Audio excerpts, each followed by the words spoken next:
friends, it's time to get started on replacing our seatbelt buckle stopper. This essentially is just going to make it so the seatbelt buckle can't continue falling down. If you have to replace this, overall it's fairly easy. We just want to go ahead and pop this back plate right off of here, and then just go ahead and pull this out through the other side. Just going to try to get under here. Let's just start breaking off pieces of this. You want to be very careful not to damage the seatbelt itself, because of course this is one of the main safety aspects of your vehicle. We'll pop that right off of there. Turn this over. Slide it out.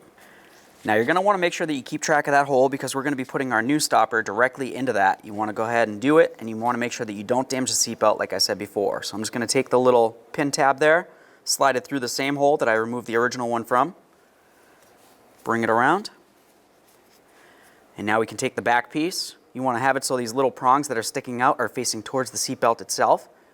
Just take that, and we're going to carefully slide it through.